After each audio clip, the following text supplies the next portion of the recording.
Hello dear student, welcome. तो अभी next topic हम लोग डिस्कस कर रहे हैं। आ जाओ, ये फंक्शन ऑफ इंटरनेशनल बैंकिंग। तो इसमें ये वाला टॉपिक पढ़ रहे हैं customer related function, export finance. क्या पढ़ रहे हैं? एक्सपोर्ट मतलब जो इंटरनेशनल मार्केट में जो एक्सपोर्टर होता है, जैसे कि हम इंडिया वाले, हम लोग चाय पत्ती पूरी दुनिया को दे रहे हैं, टी एक्सपोर्ट कर रहे हैं, तो अपनों को कैसे फाइनेंस मिलेगा? तो we are getting different types of finance: pre shipment, post shipment, export bill, gold card scheme, term loan, LC, letter of credit. तो प्री शिपमेंट का मतलब होता है अभी हमने गुड्स को ना शिप नहीं किया है, मतलब लोड नहीं किया है, उसके पहले तो फाइनेंस असिस्टेंट हेल्प मिलता है हम लोगों को। प्रायर मतलब बिफोर, प्रायर बोलो तो क्या होता है? तो बिफोर शिपमेंट, गुड्स को एक्सपोर्ट करने से पहले जो फाइनेंस मिलता है उसको क्या बोलते हैं? Pre shipment finance. तो बैंक क्या करता है हम लोग को? प्री शिपमेंट एक्सपोर्ट क्रेडिट देता है, कुछ भी माल खरीदने के लिए, बनाने के लिए, है ना, जो भी माल लादने का खर्चा होता है, मतलब पैकिंग करने के लिए, प्रोसेसिंग गुड्स करने के लिए, गुड्स को बनाने के लिए, तो प्री शिपमेंट मतलब गुड्स मैन्युफैक्चर के टाइम या गुड्स को रेडी करने से पहले या जहाज तक लाने तक।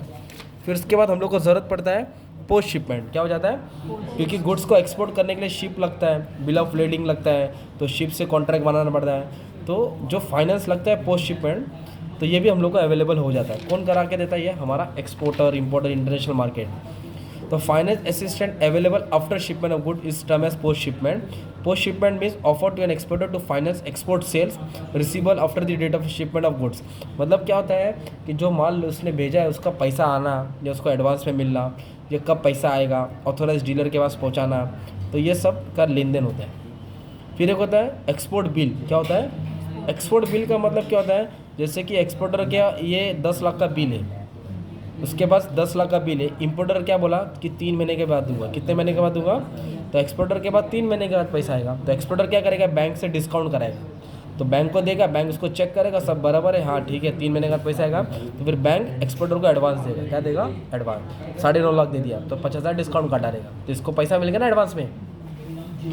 गोल्ड कार्ड क्या होता है? ये एक आरबीआई ने लेके आया था, ये एक गाइडलाइन। इसमें क्या होता है मालूम है क्या? आरबीआई ने मोस्ट इंडियन बैंक, जो इंडियन बैंक है, एक लॉन्च किया गोल्ड कार्ड। गोल्ड कार्ड बोलो तो सोने का कार्ड नहीं, मतलब ये क्रेडिट वर्ती एक्सपोर्टर, जो नामचीन, जो फेमस एक्सपोर्टर है, भरोसेमंद, उनके लिए eligible exporter get better terms of credit. मतलब उनको एक अच्छा उधार मिलेगा, अच्छा लोन मिलेगा with let's rate of interest. Interest rate भी क्या रहेगा? कम रहेगा।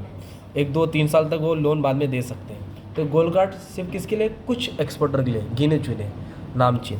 फिर टर्म लोन मतलब जो बैंक से लोन मिलता है नॉर्मल, तो इसके लिए एक स्पेशल बैंक बना है ना, एक्सिम बैंक, जो एक्सपोर्टर को स्पेशलाइज लोन प्रोवाइड करता है 6 मंथ, 1 ईयर, 2 ईयर, है ना, एक्सपोर्ट बिजनेस के लिए।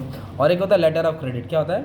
तो लेटर ऑफ क्रेडिट क्या होता है? एक कॉन्ट्रैक्ट बनता है इंपोर्टर और एक्सपोर्टर बैंक से। हमने मतलब हम इंडिया वाले, हमने माल एक्सपोर्ट किया है, तो जो इंपोर्टर का बैंक है, हम उसको बोलेंगे कि भाई तू हमको पेमेंट कर दे, तेरा बंदा जब माल बेचेगा तेरे को दे देगा वो। तो ये होता है एक्सपोर्ट फाइनेंस, है ना।